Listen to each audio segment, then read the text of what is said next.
The smell of burnt coffee and shame filled Grandma's kitchen. Static from the old radio crackled between us like distant artillery fire. Her fingers, yellowed with age spots and arthritis, trembled as she slid the eviction notice across the scratched Formica table that had served our family meals for 30 years. "Tommy's coming home from college next week," she said, not meeting my eyes. "He needs your room back. You understand, don't you, Jackson?" The words hit like incoming mortar rounds. 22 years old, back from 3 tours in Afghanistan, and my own grandmother was choosing my trust fund cousin over the grandson who'd bled for his country in the Hindu Kush mountains. I'd been living in that back bedroom for 8 months, trying to piece my head back together after Kandahar. The nightmares were finally getting manageable, down to maybe 3 times a week instead of nightly. The phantom pain in my left leg where the IED took a chunk of muscle and bone was down to a dull ache most days, bearable without the prescription painkillers that half my unit had gotten hooked on. But Tommy needed space to study business administration at the University of Florida, and apparently my Purple Heart didn't buy much real estate in this family. I stood up, my ACU still crisp from this morning's VA appointment in downtown Tampa, and grabbed my old deployment duffel bag from beside the kitchen door. The same bag that had carried me through 3 rotations, now packed with civilian clothes that still didn't feel like mine. My grandfather's challenge-coined 2nd Battalion, 75th Rangers felt heavy in my cargo pocket. Same coin that had gotten me through firefights in the Hindu Kush was now my only companion getting kicked out of a 2-bedroom ranch house in suburban Tampa. Outside, a news helicopter circled the VA hospital 6 blocks away, its rotors beating like the Blackhawks that used to extract us from hot landing zones. Everything felt connected to the war, even here in supposedly safe civilian territory. "Pack light," she whispered, wrapping her housecoat tighter around her thin shoulders. "Tommy's bringing a lot of stuff from his fraternity house." The scent of honeysuckle and fresh-cut grass always took me back to summers before the world went sideways. Cicadas hummed their ancient rhythm from the oak trees behind our house, the same trees where I'd built forts as a kid. Those summer afternoons when I was 8 years old, Grandpa would teach me to read blueprints and identify engine sounds in his cluttered workshop behind the main house. "Listen close, boy," he'd say, his calloused hands pointing toward the horizon where jets from MacDill Air Force Base traced white contrails across the endless Florida sky. "Everything mechanical has a signature. Every person, too. Learn to hear what's really happening underneath all the surface noise. Distinguish between a Blackhawk and a Chinook, between a Ford V8 and a Chevy small block. Might save your life someday. You never know." I'd sit cross-legged on his scarred workbench, surrounded by the smell of motor oil and old newspapers, watching his weathered hands rebuild carburetors and alternators, with the patience of a man who understood that good work took time. He never talked about Korea, but sometimes I'd catch him staring at nothing in particular, that 1,000-yard stare I'd later recognize in bathroom mirrors after my own war. His Bronze Star citation hung in a cheap frame above his tool cabinet, the only decoration in an otherwise practical space. When I turned 18, fresh out of high school with no real plan for my life, I walked into the Army recruiting station on Dale Mabry Highway with his citation folded in my wallet and his voice echoing in my head. The same determination carried me through basic training at Fort Benning, Ranger School at Eglin Air Force Base, and 3 brutal deployments to Afghanistan. Staff Sergeant Jackson, Reaper McKinnon. They called me by my 2nd tour. Grid coordinates burned into my memory like scar tissue. FOB Shank, 34.05, 2 degrees N, 69.3, 7, 47 degrees E. Call sign Thunder 6 Actual, when I led fire teams through valleys that had been killing American boys since October 2001. I'd earned my sergeant stripes the hard way, pulling wounded Rangers out of ambush zones, calling in airstrikes danger close to my own position when we were surrounded and running low on ammunition. Grandpa taught me to listen for mechanical signatures. The Army taught me to act decisively on what I heard, no matter how scared I was. Grandpa died of a massive stroke while I was deployed to Helmand Province, fighting Taliban insurgents in mountain caves. His funeral was a grainy video call from a combat outpost that kept cutting out due to satellite interference. the metallic taste of Tampa humidity mixed with diesel exhaust from the interstate truck traffic. Construction noise from a road crew echoed off the concrete walls of the storage unit complex, where I'd rented space for $40 a month. My hands were rock steady as I pulled out the burner phone I'd kept charged and hidden since my discharge from active duty 6 months earlier. Time to reactivate some old assets from my previous life. Captain Sarah "Ghost" Martinez had been our battalion intelligence officer during my second and third deployments to Afghanistan. She'd gone private sector after her commission ended. Something about corporate security consulting and financial forensics for Fortune 500 companies. Her encrypted number was still programmed in my phone under the contact name, Lifeline Actual. 3 rings before her familiar voice cut through the static and distance. "Reaper? Jesus Christ. I thought you were dead or in federal prison by now." "Not yet on either count," I said, automatically scanning the parking lot for surveillance vehicles out of ingrained habit. "But I need a favor, Ghost. Someone's been playing elaborate games with my family's money, and I need to know exactly how deep this rabbit hole goes before I do something stupid and irreversible." She was quiet for a long moment, and I could picture her in whatever sterile corporate office she worked from now, probably wearing a business suit instead of ACUs, but still thinking like the tactical intelligence officer who'd kept our unit alive through some of the worst fighting in Kandahar province. When Sarah Martinez went quiet during operational planning, it usually meant someone on the other side was about to have a very bad day. "You know what I do for a living now, right? Financial forensics and corporate investigations for clients who prefer to stay anonymous. I hunt dirty money that doesn't want to be found. Trace shell companies and offshore accounts. It's like hunting insurgents, except the weapons are spreadsheets and bank records instead of rifles and improvised explosive devices. Perfect skill set for what I need." I gave her the operational basics. My grandfather's construction company, the family trust fund that should have been mine according to his original will, my cousin Tommy's mysteriously well-funded college lifestyle.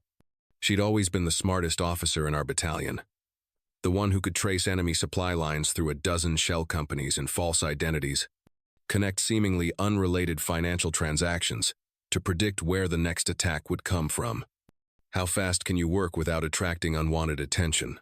I asked. "Give me 70. 2 hours for preliminary reconnaissance," she said. "And Reaper, if someone's been systematically targeting a veteran's family while he was deployed overseas, they just picked a fight with the wrong people." The smell of motor oil and automotive deception hung thick in the dim parking garage beneath Tommy's apartment complex. Fluorescent lights buzzed and flickered overhead, like angry insects trapped against glass. My fingers, steady from years of handling sensitive equipment under combat conditions, traced the edges of financial documents I'd photographed from Tommy's Honda Civic while he was getting drunk at some fraternity mixer downtown. Bank statements dating back 3 years. Investment portfolios I'd never seen before. Insurance policies that didn't match anything my grandfather had ever mentioned during our long conversations about family finances and his construction business legacy. My grandfather's company wasn't just moderately successful, it had been systematically drained for the past 5 years through a series of increasingly sophisticated financial maneuvers. Tommy's college tuition at the University of Florida, his brand new Honda Accord, his spring break trips to Cabo San Lucas, his designer clothes and expensive fraternity dues, all funded by money that legally belonged to the family trust account. Money that should have been mine according to the original estate planning documents Grandpa had shown me before my first deployment. The trust he'd established during his final lucid months, when he still believed his favorite grandson might come home from the war in one piece, mentally and physically intact. I photographed every page with the disposable film camera I'd bought with cash at a Walgreens, paying an extra $20 to avoid using my debit card. Old-school intelligence tradecraft, something Captain Martinez had drilled into our heads during surveillance operations targeting high-value Taliban commanders. Digital photography leaves metadata footprints that can be traced by anyone with the right software and sufficient motivation. Film is analog technology, much harder to track or manipulate.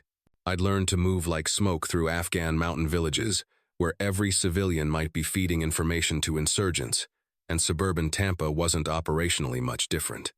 Different terrain and cultural context, but the same fundamental skill set applied to urban reconnaissance. My target package was gradually taking shape through careful observation and documentation. Tommy wasn't just a spoiled college kid spending his inheritance. He was a frontman for something much more sophisticated. Someone with serious financial expertise was pulling strings behind the scenes. Someone who understood exactly how to exploit military families while their soldiers were deployed overseas and unable to monitor complex financial transactions. Grid reference 27.9506 degrees N, 82.4572 degrees W, marked the location of my grandfather's old construction company office. Every successful military operation starts with thorough intelligence gathering. Time to call in reinforcements and develop a comprehensive tactical plan. The familiar aroma of truck stop coffee and diesel fuel filled the 24-hour Waffle House on Interstate 275 at exactly 0300 hours. Long-haul interstate traffic hummed steadily beyond the grease-stained windows, a constant stream of 18-wheelers carrying commerce across the southeastern United States. Ghost Martinez slid into the cracked vinyl booth across from me, looking like she'd rather be anywhere else on the planet than a roadside diner at 3 in the morning. "Your cousin's completely clean," she announced without preamble, spreading financial documents and surveillance photographs across the sticky table between our coffee cups. Dumb as a box of rocks and totally oblivious to what's happening around him. But clean. The real operator in this situation is your grandmother's lawyer, a guy named Marcus Webb, who's been systematically bleeding the family trust dry for at least the past 5 years. Your grandmother has absolutely no idea what's been happening to her finances. She pulled out enhanced photographs of bank transfers, forged signatures on legal documents, and fabricated invoices for construction equipment that had never actually existed outside of Webb's imagination. Webb convinced your grandmother that she needed to modernize all the family's estate planning after your grandfather's stroke.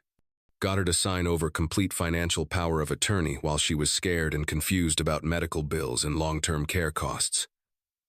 But there was significantly more to the operation than simple elder abuse. Webb had multiple accomplices operating across several states.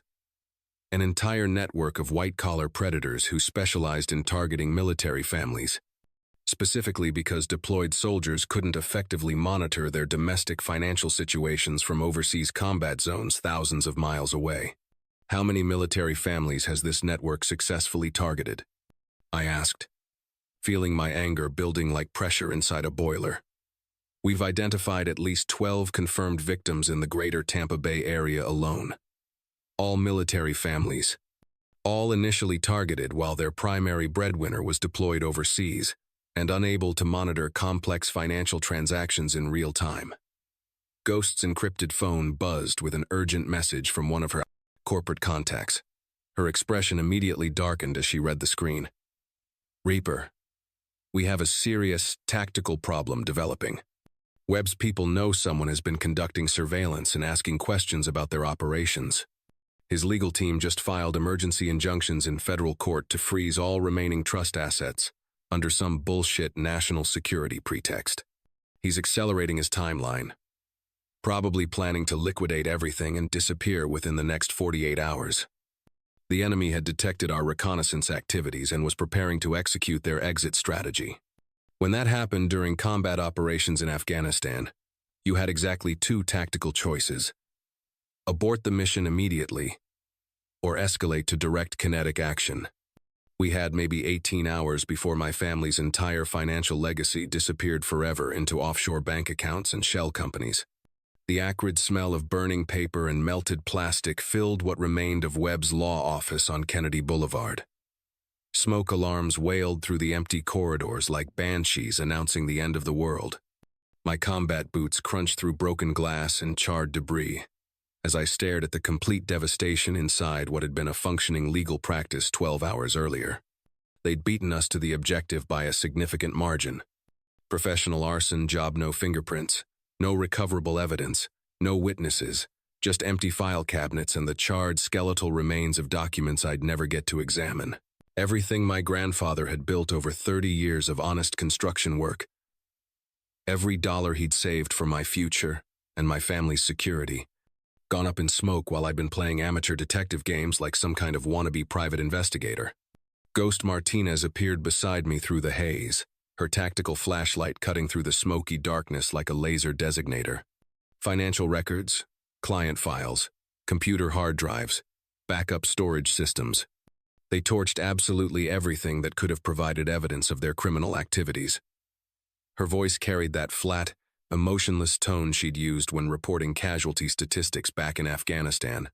The same tone that meant soldiers weren't coming home to their families. Outside the destroyed building, I could hear sirens approaching from multiple directions.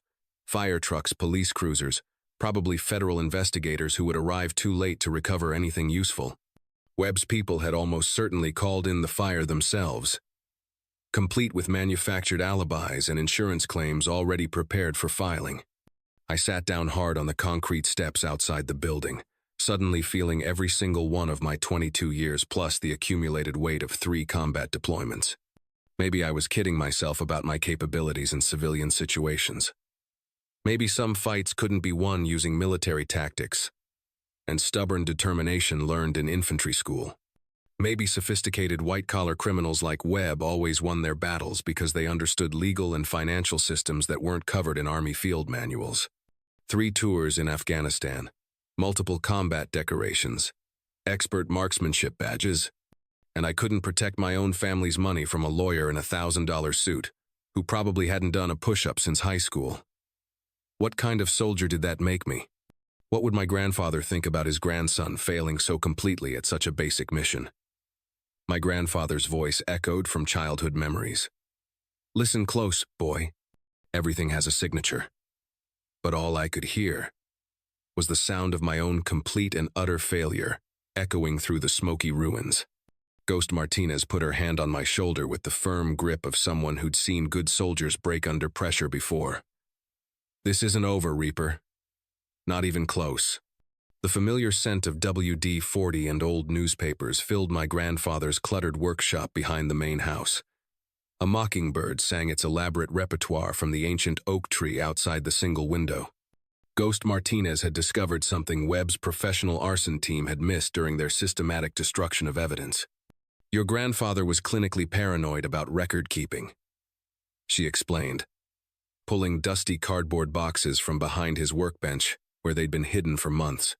Military intelligence paranoid, the kind of systematic documentation obsession that keeps soldiers alive in hostile territory. He kept comprehensive backup records of every significant financial transaction, hidden in places that civilian lawyers would never think to search. Maintenance logs for construction equipment dating back 15 years. Complete payroll records for every employee who'd ever worked for McKinnon Construction. Insurance policies, tax returns, business licenses, equipment purchases. Most importantly for our immediate tactical situation, she'd found the original family trust documents, signed and notarized, proving beyond any legal doubt that I was the primary beneficiary. And Tommy was only supposed to receive a modest college education fund. But the real intelligence treasure was my grandfather's personal war diary from Korea, tucked inside a sealed plastic bag along with his Bronze Star citation and campaign ribbons. He'd been systematically documenting Webb's fraudulent activities for months before his debilitating stroke, complete with dates, dollar amounts, and digitally recorded phone conversations where Webb discussed his criminal activities with obvious co-conspirators. This documentation is sufficient evidence to put Webb and his entire criminal network in federal prison for the next 20 years, Ghost said, photographing each page with professional precision using military-grade equipment.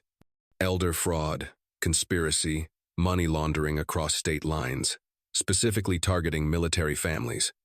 The FBI Financial Crimes Division will classify this as a priority case. My burner phone rang with an unfamiliar number. I almost ignored it, but something made me answer. Staff Sergeant McKinnon? The voice was smooth, educated, professionally threatening in the way that expensive lawyers learn to intimidate people without making explicit verbal threats. This is Marcus Webb. I believe we need to have a serious conversation about your recent activities. We're having that conversation right now, I replied, automatically switching to my command voice. You're playing a dangerous game, son. Good soldiers have disappeared in Florida swampland for much less than what you've been doing. Leave the state tonight. permanently. Or you might find yourself buried in the same location as all that evidence you've been searching for. The connection went dead immediately. He'd just made his first serious tactical mistake by making direct threats against a combat veteran. Time to call in federal reinforcements and finish this mission properly. The brilliant Florida sunshine felt like a military spotlight as I walked up the marble steps of the federal courthouse in downtown Tampa. News vans lined Kennedy Boulevard like an armored convoy. Their satellite communication dishes pointed toward the sky like sophisticated weapon systems preparing for battle. My grandfather's Bronze Star certificate was folded carefully in my dress uniform shirt pocket, right over my heart. FBI Special Agent Rebecca Torres had coordinated the media circus with military precision that would have impressed our old battalion commander. Every local news station from Tampa to Orlando, 3 federal prosecutors specializing in financial crimes, and a growing crowd of military family members who'd been systematically victimized by Webb's criminal network over the past 5 years. "Ladies and gentlemen of the press," Agent Torres announced from the courthouse steps, her voice carrying clearly across the assembled crowd without electronic amplification. "Today we are announcing the arrest of Marcus Webb and 14 co-conspirators in what federal investigators believe to be the largest elder fraud scheme specifically targeting military families in Florida history." End of quote. I stepped up to the cluster of microphones and television cameras, wearing the same dress blue uniform I'd worn for my grandfather's military funeral ceremony 8 months earlier. The same uniform standards I'd maintained during combat deployments, now deployed for a different kind of warfare against domestic enemies. My name is Staff Sergeant Jackson McKinnon, 2nd Battalion, 70, 5th Rangers, 3 combat tours in Afghanistan, Purple Heart recipient, Bronze Star with V device for valor under enemy fire. My voice carried across the crowd without electronic assistance. The same command presence they'd taught us in infantry leadership school for controlling soldiers under combat stress. These criminals systematically stole my grandfather's life savings while I was deployed overseas fighting for their constitutional freedoms. They specifically targeted military families because they calculated that soldiers fighting overseas couldn't effectively monitor complex domestic financial transactions from combat zones. I held up the original trust, documents that Ghost had helped me recover from my grandfather's hidden archives. But they underestimated something fundamental about military families. They forgot that Rangers don't quit, that we don't abandon our missions, and that we don't leave anyone behind. Today, federal justice is being served on American soil. The assembled reporters shouted questions in multiple languages, but I was already walking toward the black government SUVs, where Marcus Webb sat in federal custody, handcuffed and wearing an orange jumpsuit, seeing his face clearly for the first time. He looked smaller and more pathetic than I'd expected from someone who'd caused so much systematic damage. The deeply satisfying sound of federal asset seizure orders being executed echoed through Webb's luxury office building on West Shore Boulevard. Federal marshals in tactical gear carried out dozens of boxes containing financial evidence, while IRS criminal investigation agents tagged luxury vehicles, boats, and real estate for immediate seizure. My grandfather's stolen money was finally coming home after years in criminal hands. Within 6 hours of Webb's arrest, federal courts had issued comprehensive emergency injunctions, freezing all bank accounts, investment portfolios, and real estate holdings that could be traced to his criminal enterprise. His law firm's operating accounts, his partner's personal investment portfolios, his wife's jewelry collection, their vacation home in the Florida Keys, even their children's college trust funds. Everything connected to stolen money from military families was immediately frozen, pending complete forensic accounting. Ghost Martinez handed me a preliminary financial recovery summary printed on official FBI letterhead. Conservative estimate based on asset tracing so far? Your family's trust should recover approximately $2.7 million, plus accumulated interest and federal penalties that Webb's organization will be required to pay. But the real victory for me personally was watching 12 other military families get their stolen money returned after years of financial hardship. Sergeant First Class Miguel Rodriguez, who'd lost his entire disability pension while deployed to Iraq and had been living in a homeless veterans shelter.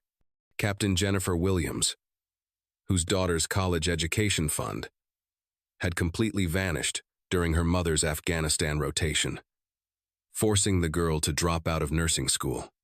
Master Sergeant David Thompson, whose family had nearly lost their house to foreclosure while he was running convoy security missions in Syria, unable to monitor mortgage payments from overseas. This investigation isn't just about recovering stolen money, Agent Torres explained to the assembled media representatives. These criminals specifically targeted military families because they calculated that deployed soldiers couldn't effectively fight back from overseas combat zones. They weaponized our service members' patriotic dedication and sense of duty against them and their families. I thought about Tommy, probably getting drunk at some fraternity party right now, completely unaware that his unlimited trust fund had evaporated overnight like morning dew. He'd have to earn his college degree the same hard way that most American students do, through student loans and part-time employment. The same way I'd planned to pay for my own education using my GI Bill benefits. Grandma had called me earlier, crying over the phone, apologizing repeatedly, explaining through tears how Webb had systematically convinced her that I was mentally unstable and potentially dangerous due to combat trauma from my Afghanistan deployments. She'd been scared, manipulated, and completely alone while I was overseas fighting a war. The sweet morning scent of honeysuckle and fresh coffee filled my grandfather's workshop, now converted into the operational headquarters for my new mission. Military air traffic from MacDill Air Force Base droned steadily overhead, the familiar sound of freedom being maintained through constant vigilance. I sat at his scarred wooden workbench, finally understanding everything he'd been trying to teach me during those childhood summers that felt like a lifetime ago. Listen close, boy. Everything mechanical has a signature. Every person, too. Learn to hear what's really happening underneath all the surface noise. Distinguish between legitimate business and criminal activity. Between people who want to help military families and predators who want to exploit our service and sacrifice. My grandfather's Bronze Star citation lay on the scarred wood surface beside my Purple Heart certificate and the Ranger Challenge coin that had carried me through 3 combat deployments. And this civilian battle against domestic enemies. 3 generations of McKinnon men who'd served their country with honor and learned that sometimes the most important battles happen on home soil against enemies who wear expensive suits instead of military uniforms. Ghost Martinez had returned to her corporate security consulting work, but she'd left me her business card and a standing operational commitment. Any military family anywhere needs help dealing with financial predators, you call me immediately. This is our new area of responsibility. Protecting the families of people who protect America. The Family Trust Fund had been completely restored through federal asset seizure, plus accumulated interest and substantial punitive damages that would fund operations for years to come. Tommy was back at the University of Florida, working part-time at a campus bookstore to pay tuition costs he'd never had to worry about before. Finally learning the value of money and honest work. Grandma had moved in with her sister in Clearwater, finally admitting she couldn't safely manage the big house alone. But we talked every Sunday evening about family history and her memories of Grandpa. I'd purchased the family property from her at fair market value, converting the back bedrooms into office space and client meeting rooms for the nonprofit organization I was establishing. McKinnon Military Family Protection Services, providing financial advocacy and fraud investigation for deployed soldiers and their families. We'd use the same intelligence gathering and tactical analysis skills that had kept American soldiers alive overseas to hunt down domestic predators who targeted military communities for financial exploitation. I powered up my grandfather's old Kenwood ham radio transceiver, the same equipment he'd taught me to operate when I was 8 years old and the world seemed much simpler. CQ, CQ, this is KE4, November, Delta. Mike calling any station. All stations, all stations. This is Thunder 6 Actual. Standing by for any military family requiring assistance with financial security issues. Over. Static cleared like morning fog, and the voices of old soldiers from across America began answering the call. ready to protect each other's families the same way we'd protected each other overseas. Everything has a signature. Now I was learning to listen for the ones that needed protecting most. The mission continues on different terrain, but the oath remains the same.